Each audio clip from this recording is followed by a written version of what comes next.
So, time for session 4 of the day. Session 4 is called How One Charity Partnership is Bridging the Digital Divide. Our speakers for this session are Helen Mee, Head of Charity Operations at the Clare Foundation, and Chris Lewis, who's the co-founder and CEO and global cancer influencer at your SimPal. In this session, we're hoping you will learn top tips and best practices for partnership and collaboration. Through the details and examples of their own partnership, Chris and Helen will cover how sharing skills and expertise can tackle those really big problems. You'll also be learning how they made their partnership a success and how they overcame some of the challenges that were involved. So without further ado, I will hand over to Chris and Helen. So thank you for inviting us. We're delighted to be here this morning, and we're going to tell you about how our charity partnership is bridging. Sorry, do it again. We're going to tell you how our charity partnership is bridging the digital divide. So in today's session, we're planning to tell you about our project, which we believe is a good example of how we've responded agilely to combat digital isolation and digital exclusion on the backdrop of the COVID pandemic. So we'll be talking about our partnership working, and we'll also be sharing our top tips for collaboration. So who are we? So I'm Helen Mee, I'm Head of Charity Operations at the Clare Foundation, and we're a Buckinghamshire-based infrastructure charity. So we exist to support and empower not-for-profit organisations within the county of Buckinghamshire. So we get involved in facilitating multi-stakeholder projects on a regular basis, and we provide support and also funding to not-for-profit organisations. But the way that we've been working since COVID came on the scene has changed quite dramatically. And I will now hand to my colleague, Chris. Thanks a lot, Helen. My name's Chris Lewis, and I'm co-founder of your SimPal, also a cancer patient, and that's why SimPal came into existence. SimPal is probably a very unique charity. It's certainly innovative, and we're the only one in the world that do what we do. And we support people affected by cancer with mobile devices and prepaid SIM cards to help them get through probably what's one of the worst situations in their life. We've seen a lot of what we call cancer poverty. That's people, unfortunately, that get sick and are unable to work, and therefore their income stream is affected by that. And we want to support them at such a difficult time, really. Thank you, Helen.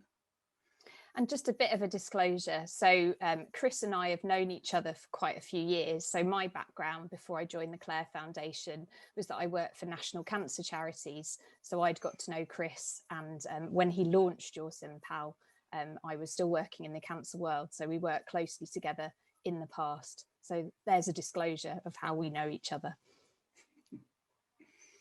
So setting the scene, how did this project come about?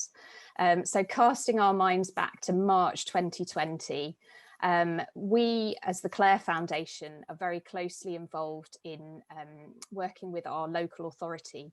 So at the time, in March 2020, it was Buckinghamshire County Council, and they were actually looking at becoming a unitary authority, which was due to launch on the 1st of April 2020. And obviously COVID hit just immediately before then. So it was quite a challenging backdrop within our county.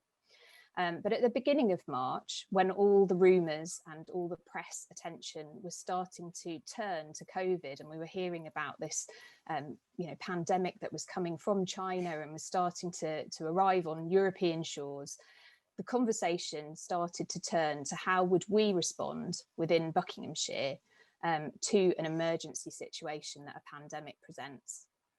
So before we went into national lockdown, we actually got together with our council and we created an emergency task force.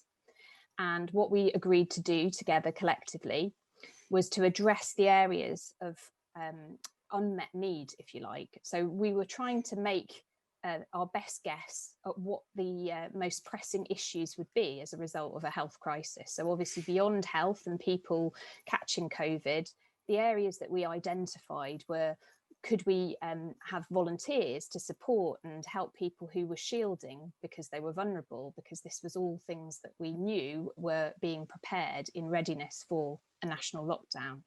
We also talked about things like food and emergency crisis funding if people found themselves unable to work.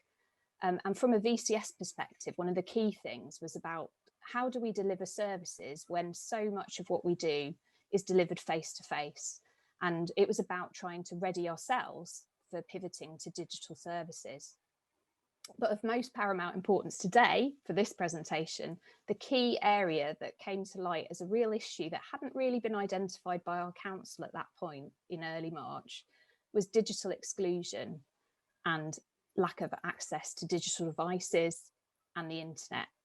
So at that point in early March, that was when our attention as the Clare Foundation turned to how could we support people living in Buckinghamshire who weren't connected to the internet, who either didn't have a digital device or never had a digital device, or were sharing a digital device with members of their household.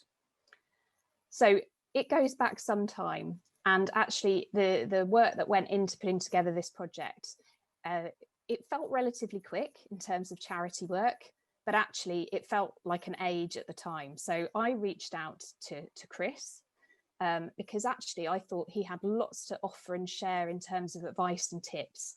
But I reached out to him with absolutely no expectation of him being able to work with me directly. It was more from a sounding him out about how had SimPal gone about setting up their service and how had they gone about delivering digital devices into the hands of cancer patients. So over to you, Chris. Would you mind just telling us a little bit about how SimPal works and how that influenced our early conversations? Surely. So SimPal's been going now about 4 years, as you know, Helen. And when we came to market, everybody was very interested in us simply because nobody else did it. I was a little bit shocked actually and I knew of the digital divide. You know, I was aware of that before people even spoke about COVID.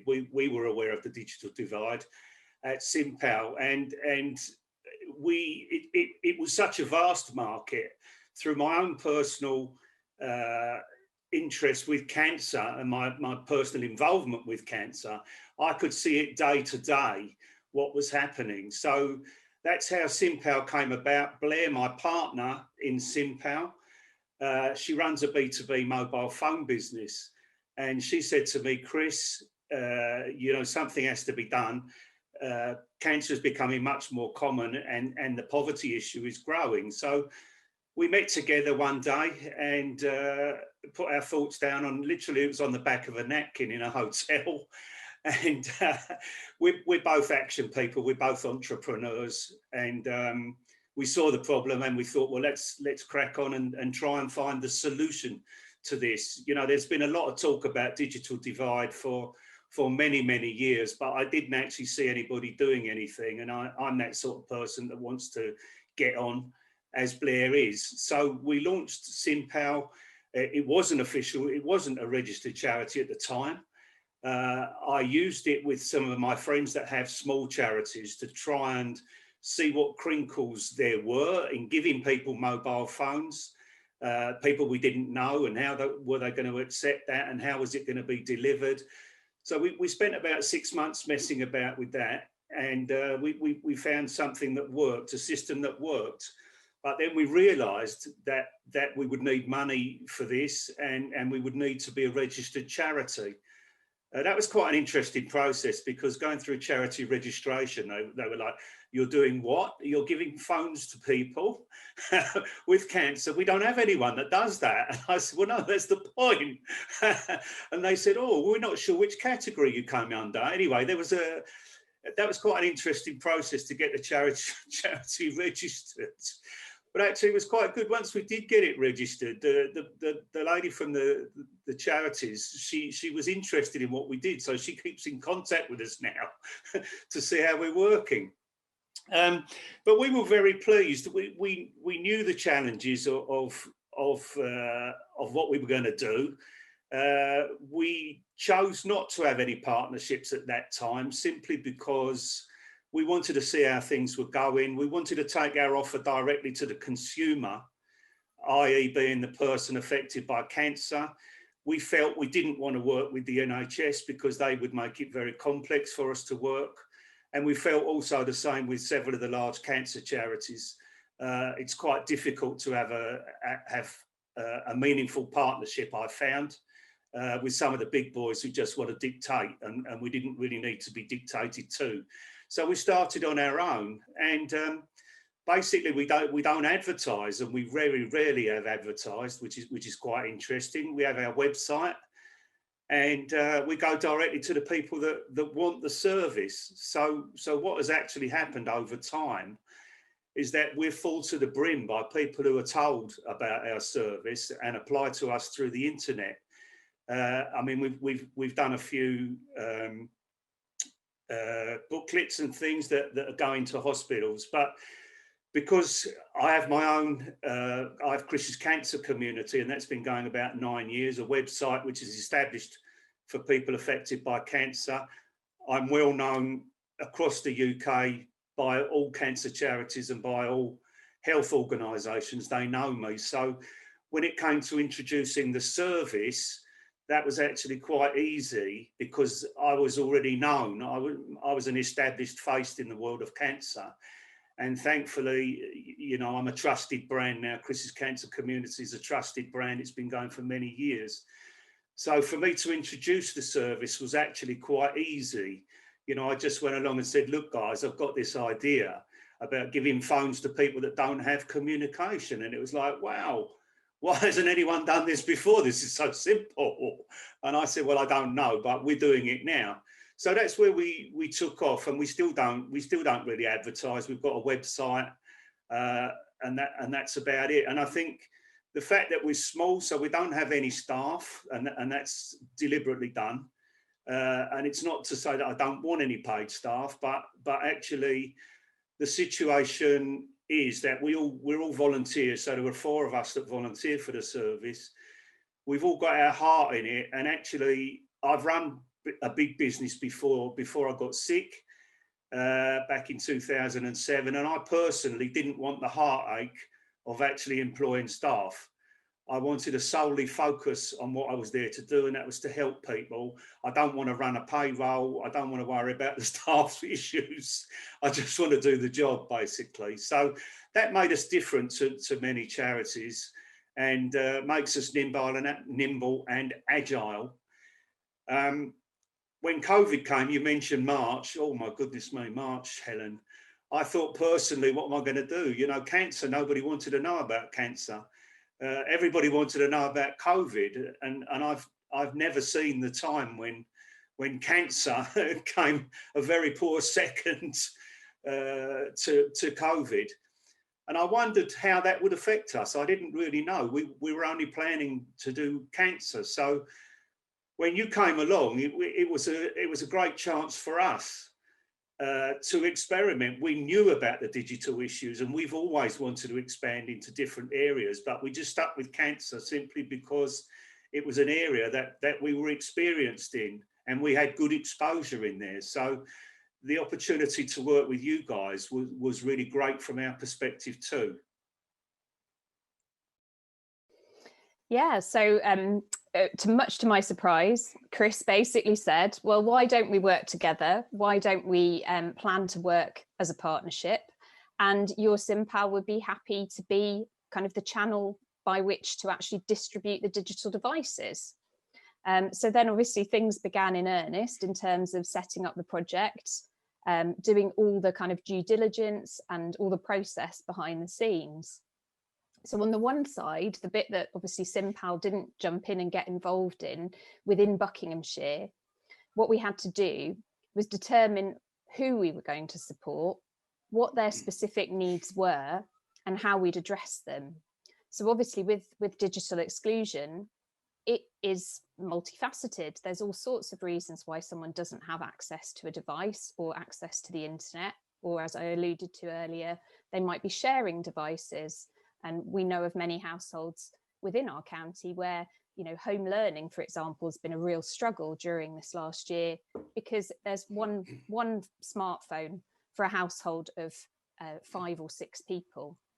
So really at the beginning stage, when we were scoping this out and Chris had said, yeah, we're ready to work with you, you tell us what you're looking to do and we'll make a plan, we had to decide who we were going to support.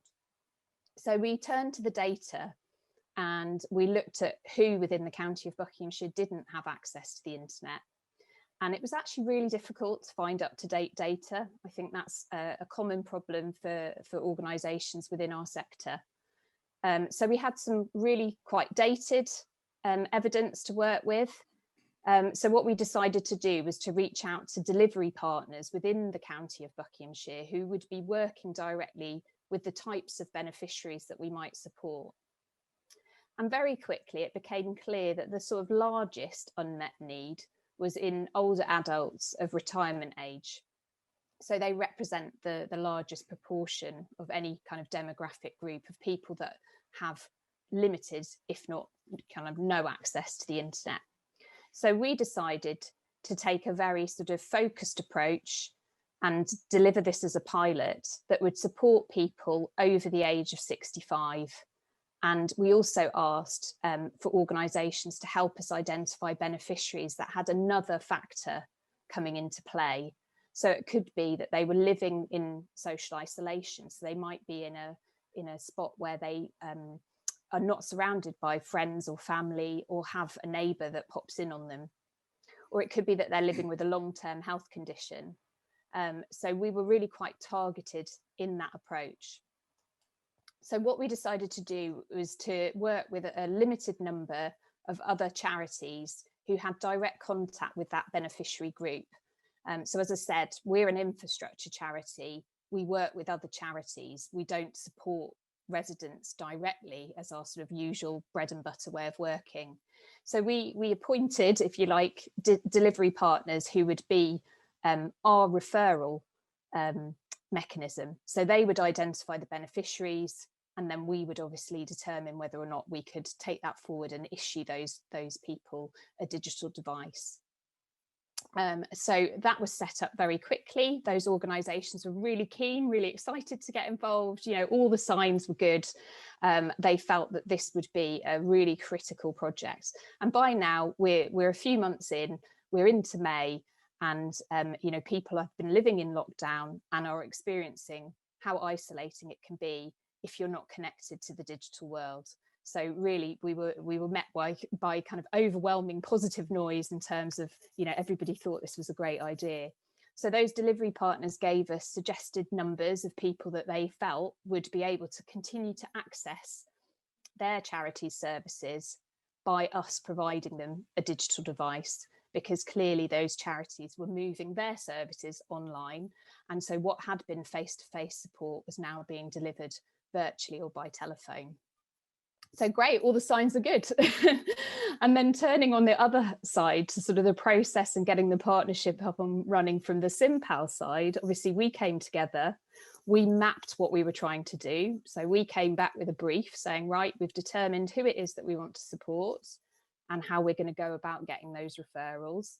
And Chris and his team shared with us example pathways that they've used with some other partners. So Chris has worked with the likes of national charities like Anthony Nolan and Click Sargent, and it was really helpful and insightful to understand how they were working with SimPal. So the kind of key things, just to kind of list them off, that we got in place to make this collaboration work was that we created a partnership agreement. We also created a data sharing agreement so that we were very clear on what information was flowing between who. So obviously we were receiving referrals in, but the referrals that were helping us assess whether or not we would fund a digital device gave more information than SimPal needed in order to dispatch the device and mobile data SIM to the client. So there was obviously some processing of data. So we set that up and had it all in writing. So it was all really clear, and we agreed our process. And the most critical and key factor in it all, I think, was Chris brought us all together so that we could meet the teams. So both organisations are really small, so it was really easy to facilitate that. And obviously it wasn't a face-to-face meeting. We were in a lockdown scenario. So we met virtually.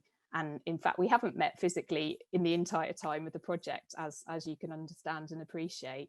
So I think that really the critical kind of success factors to getting the project off the ground were getting all those bits of paperwork right, the foundation right, meeting the teams, and just kind of eyeballing each other, getting to know each other, trying to kind of understand whether or not we could work together.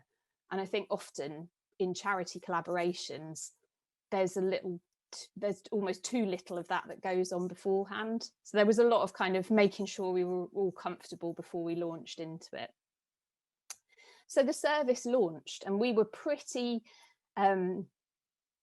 kind of encouraged by all the evidence that we'd received anecdotally from our referral partners. So we launched kind of with great fanfare, really excited, felt this was really going to make a huge difference to the population in Buckinghamshire, and it went a little bit quiet. So this project hasn't gone 100% smoothly, as no project ever does.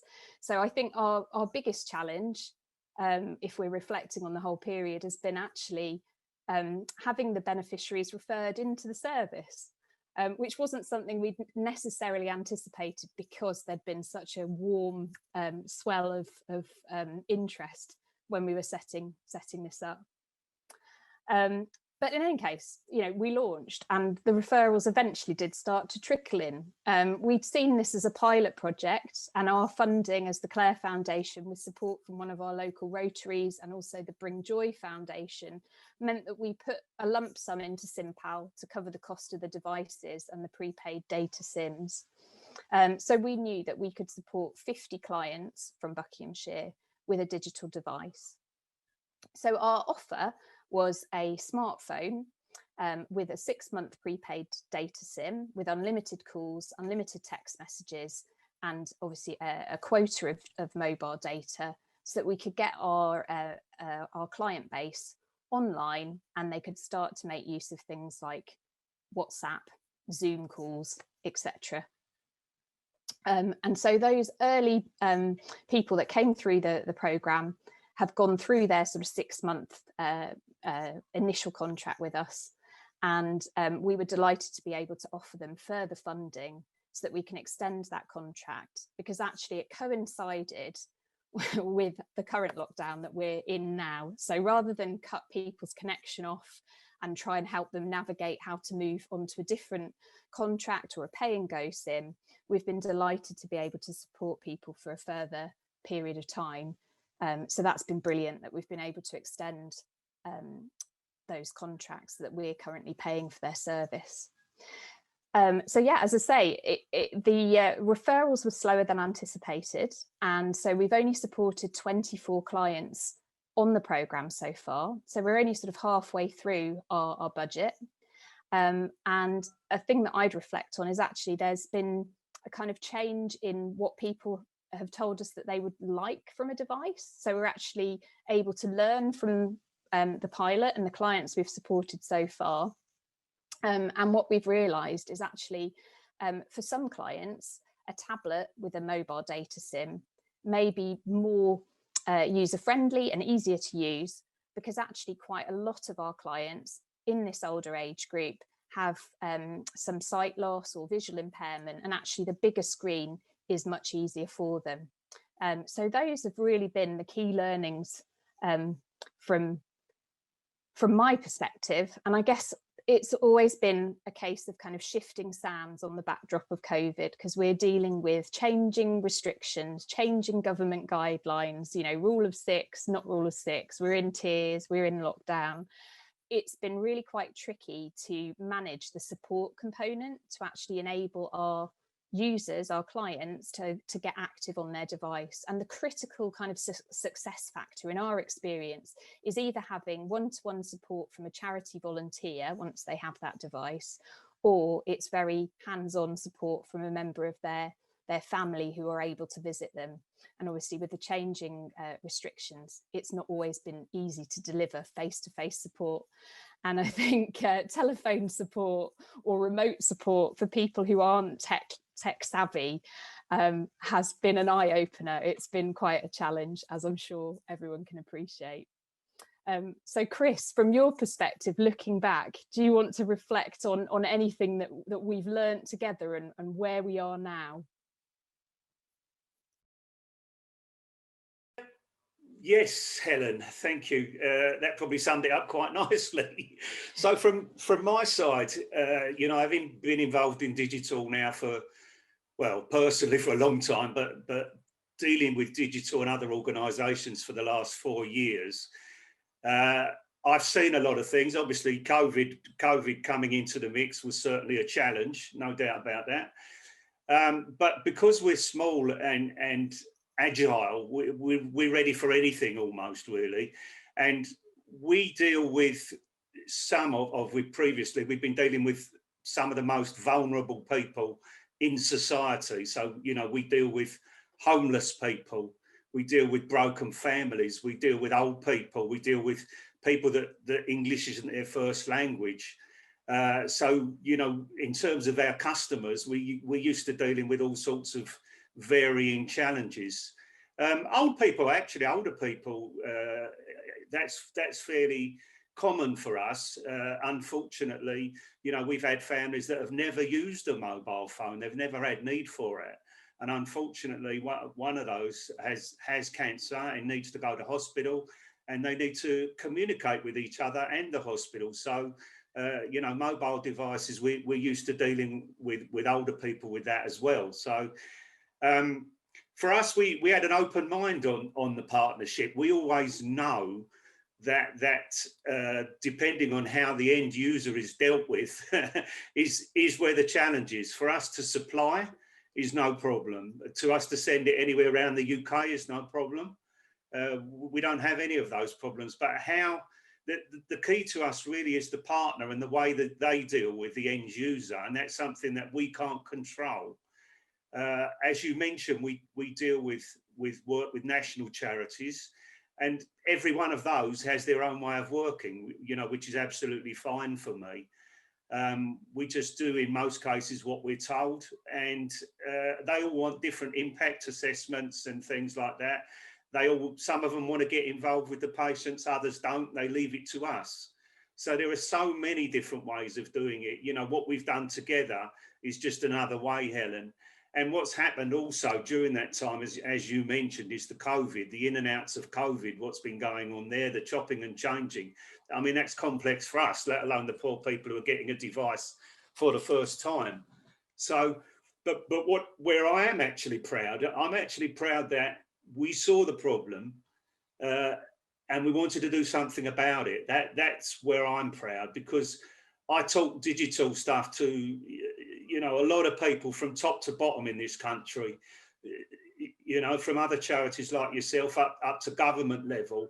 And quite frankly, all I really see where it matters is actually talk about sustainability, about this, about that, about the mobile companies, about Wi-Fi, about all these other things and reasons why not to start the job. So quite honestly, I'm not in that camp. Of course we need sustainability, but actually while we're talking, the digital divide is getting wider and wider and wider. It's a lot more than it was a year ago, Helen. And you know, tech has improved dramatically. So almost every day we're getting behind the tech game. Definitely. So finally, our final point that we said that we would cover is just to reflect on where the future might be. And I think you've just captured it in that last statement, Chris, that actually COVID has shone a light on digital exclusion, and it's really shown us that the gap is wider than ever. So the people that have internet and can be connected are obviously benefiting from all those ways that we're currently using, obviously using Zoom today, but there's so many other platforms out there, and they've all become part of our daily life. It's how we connect with our friends and our family. So it was really shone a light on those individuals that don't have access to the internet or don't have reliable broadband, or perhaps are sharing a device in their own home. So for me, I think the future is that the Clare Foundation will continue to support people within our project. Obviously, there's a limited amount of funding, but we're keen to continue to support this older population. But we're also working really hard with the local authority in Buckinghamshire to make sure that they are addressing the gaps in whichever demographic group they exist. So for school children and for multi-occupancy households who are sharing devices. And it's really interesting to see, how the media reports the digital divide, because it really has kind of captured the public imagination. We've seen a huge amount of goodwill in terms of people wanting to jump in and support and donate their old or unused devices. And I'm sure, Chris, you can sum us up in terms of where SimPal are going and how you can make use of devices, because I know that you accept recycled devices. Yes, indeed, Helen. Thank you. Yeah, the future is digital. There's no mistake in that. Yes, we certainly we take old mobile phones. People donate us. That's one of the key donations actually that keeps us going. And they can send mobile phones to the address that's at the bottom of our website. The future definitely is digital. I'm quite shocked actually at how few charities A, have accepted that, and B, have really embraced digital. Because I don't see any future much if you're not really heavily involved in digital. Finally, as SimPal, we're here to help. Yes, we do cancer people. We help with that, but we're also now very much open to helping with lots of other projects. So please get in touch if you want to expand your digital offering. Absolutely. Thank you very much. I think it's time to turn to you and take your questions. Thank you very much, Helen and Chris. That was an incredible story. I really, really enjoyed that. A really true, great example of digital collaboration and delivery in action. We are welcoming Chris and Helen with us right now. They are live with us. If you can please pop your cameras and turn yourself off mic. We've got plenty of questions coming in. Great to see you both. How are you doing? Really good, thank you. Delighted to be here. Thanks, Chris.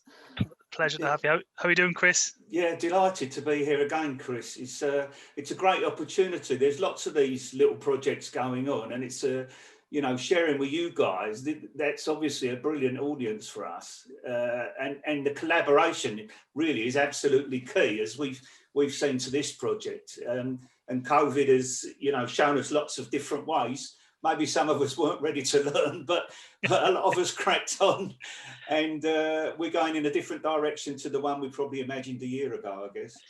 But I think the key point there is that you're still moving. And I think that's what COVID's taught a lot of charities, I think, and what certainly the content we've been pushing forward as well, is that it was important not to stay still. A lot of charities have had the hand forced in a lot of sense, and I think that has been the best thing for them in a lot of ways. There's the Status of UK fundraising report that came out a while back, really, really highlighted that. And I'm interested to find out sort of, what do you think have been some of the barriers to that digital divide you sort of talked about throughout that talk? You mentioned at the end there that if you're not embracing digital, there's no future, and I tend to agree with that. What do you think it is that's stopping charities at the minute? Do you want to go, Helen? Oh gosh, that was such a big question. I don't mind taking it. Nice, easy one to start you off with. I'm happy to take it. Do you want me to take it? Yeah, go for it, Chris. All right. So, if I'm honest, I think and I'm generalising here, by the way.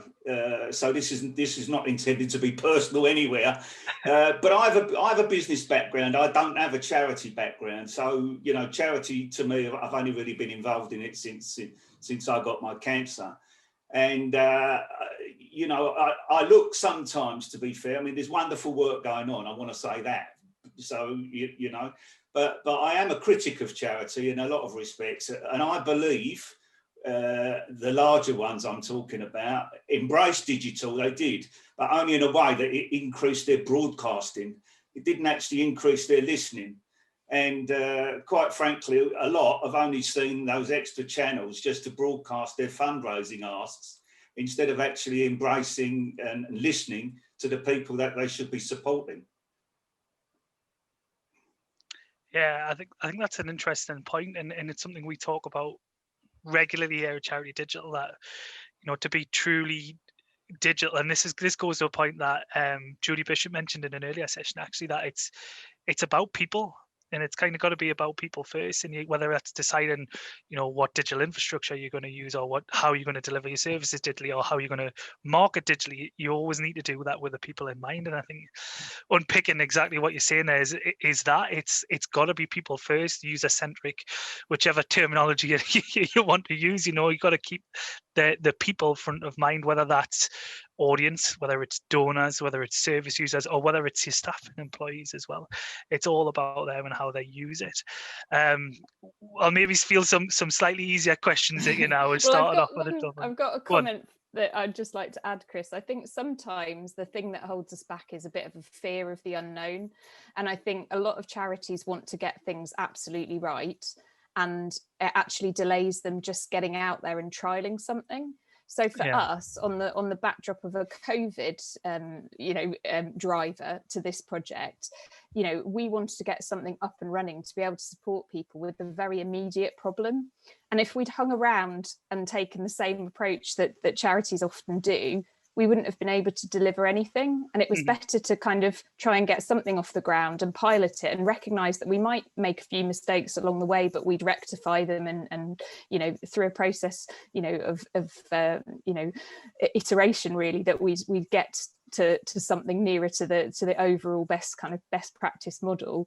That for me was really important, and reflecting on it, that's been the major change in terms of getting it going. It is, yeah. It's just being brave, isn't it? And in knowing that you can flex and learn on the move. We were very similar, but we needed to change all our content in a day and go from a place of being, we're going to talk about this for the next, to be like, all right, this is how you move from a place of a non-COVID world to a COVID world. So you're exactly right. And that's a great point. We've got questions in the chat, so I'm going to move to some of them. We've got some great questions here. Senga and Sarah ask very similar questions in terms of, digital exclusion is all about access and skills. You mentioned this a little bit, Helen, but I wonder if you could go into a little bit more detail about how you go on to provide the skills that can help people use a lot of the digital tools that are being given to them. Absolutely. So we kind of took a two-pronged approach to it. So your SimPal provide a telephone support service. So when the device is delivered, they receive a welcome pack, and it gives contact numbers for the team at your SimPal. It also gives my details as the local Buckinghamshire-based charity involved. And we're encouraging those clients to reach out to us so that we can establish that relationship.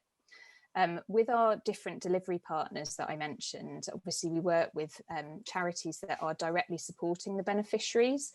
Each of those organisations has a slightly different model and approach to this. But for example, our local Age UK Bucks appointed somebody in as a digital coordinator. It was actually a couple of months after we launched, so unfortunately there wasn't the resource to draw down on immediately, but they appointed someone as a digital project manager. So between us, we manage the clients. So during the period that we opened up last year, in the summer months, it was much easier because we were able to offer face-to-face support. So my team were able to go out to people's homes and offer that in a face-to-face capacity. And it literally was baby steps, walking them through it, even how to power up a device. Left some people kind of quaking. They were a bit frightened of the technology. I will be honest, it's been much more difficult when we've found ourselves under stricter restriction again and during lockdown. And obviously I alluded in my comments that where you've got a family member or a member of the community there to support, that's really essential. So we haven't got the model perfect. It's been really hard to deliver remote support. And if anyone's got any really great ideas for how you overcome that with a group of people that have never potentially handled a device before, I'd love to hear other people's suggestions, because we're learning and moving forward all the time. That's great. Yeah, get your ideas in the chat. If there are any out there, that'd be massively helped. To move on to more of the SimPal stuff, Chris, how is it? People are wondering how exactly it is that you find the funds to donate, and then once you have them, how do you decide who gets the tech? Okay, so finding the tech, I mean, to be honest, unfortunately, we fall in an area where we don't get any grants. and we don't get any funding. So we're totally self-funding. And that is, I go to my business friends and beg basically for money, despite the fact that, you know, there's so much digital grants going on there. We find ourselves in the middle, where I know a lot of charities do. I've applied for a couple of grants. You know, I feel like a bit like Oliver Twist with a begging bowl, quite frankly. So that's not really my style. At the age of 64, you know, I'm not really Oliver Twist with a begging bowl. That's really old school. That's another way of things that has to change about getting grants. Actually, that, you know, to take 6 months to get an answer. Actually, the whole problem's moved on before you know you've got your answer back. So we go to. I have a business background. I'm not a shy guy, and I go knocking on a few doors, and we finally we come up with, if they don't want to give us money, they'll give us some phones. So we have a reasonable access to pre-used phones, and that, you know, if I were to go to market, it would cost me probably 40 or 50 quid to buy an equivalent phone. It's just a basic phone, you know, so no apples and oranges, etc. It's just a basic phone. And, you know, we get 2s and 3s from families that have a look through their drawers and send them on to us. So that you know, that's worth sort of 100 quid to me. That's better than almost a cash donation. But it is a problem. You know, we'd like to partner with one of the bigger organisations so that we have a steady stream instead of a bit hit and miss. You know, that's the problem with our support. It's a bit hit and miss because it depends on finance. How do we decide who gets it? Okay, so in my piece earlier, I talked about we don't advertise. And the reason we don't advertise is the fact that demand is too big. So, you know, it took us a year or so to become established. And now, you know, every hospital knows us, the social workers know us. Even, you know, lots of charities know us, Macmillan Centres, Maggie Centres, all these sort of people. And they refer, so basically we've almost become like almost a referral only, but we have a website where people can apply for service there. So no, you won't see our leaflets around at all. It's sort of people telling people basically about the service. Word of mouth marketing, the best form of marketing. Yeah, to be honest, it is, and I can't see, Chris, I can't see a situation certainly in the next year where I'll even be looking to advertise, and that's even if my funding gets doubled or tripled, because quite frankly, the demand is so vast. I don't need to tell people about it. They know what the situation is. Amazing stuff. Thank you very much for that. And in terms of, do you take broken devices as well? No, to be honest, we don't, because we're only slim and mean, if you like. We can only take stuff that's really usable. Right. Yeah. I haven't got the time to, you know, there is a value in broken phones, don't get me wrong, but that's not my business. Yeah. So I don't do that. I don't get involved with it. It's too complex at this stage. Fair enough. So final question from Peter Jones, and I guess I'll get both your opinion on this. Yes, it's a really good question. Which is the biggest barrier in the digital divide? People's ability to use digital devices, the ability to afford digital devices, or not having or being able to afford Wi-Fi broadband? So I think that it depends on which age of person you're talking about. So in terms of who we've supported through this joint partnership project with older adults, I think the biggest barrier is fear of the technology rather than their ability to pay for it. So actually quite a lot of the clients that we're currently supporting are happy to take over paying for the contract at the end of the term that we're funding.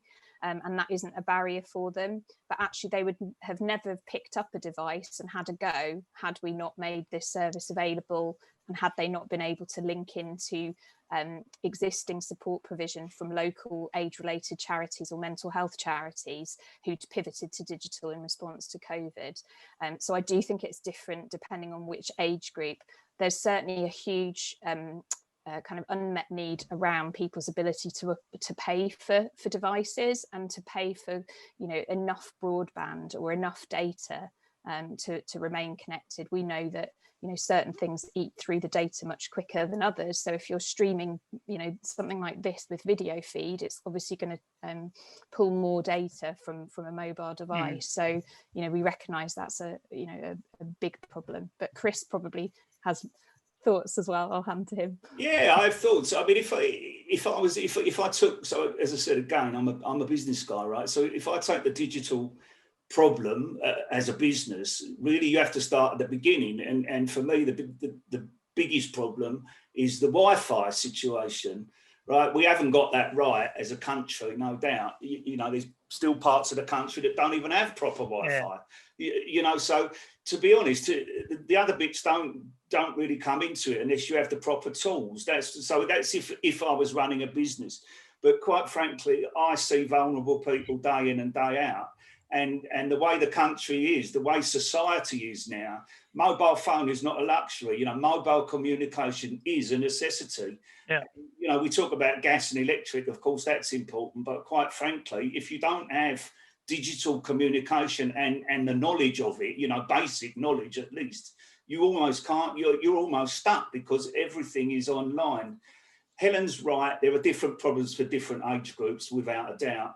But for me, the poverty issue is the most important, quite frankly, because there was poverty in this country. You know, we choose not to talk about it much. We chose not to talk about it much before COVID, right? But that poverty situation has now increased due to COVID. And quite frankly, the people who are in the poverty trap are the ones who need the help most. So whether the system is right or the system is wrong, I'm doing something about it. It might not even be sustainable. We might not be around in the next 3 or 4 years. But my thing is just to help people now. And continue to do so. Look, it's been fantastic to talk to you both. Thank you very much for your time today. Thank you very much for your session. And we'll see you over in Remo in a little bit. Yeah, we're going to Remo. Thanks for inviting us, Chris, and thanks for all the audience as well listening in. Pleasure.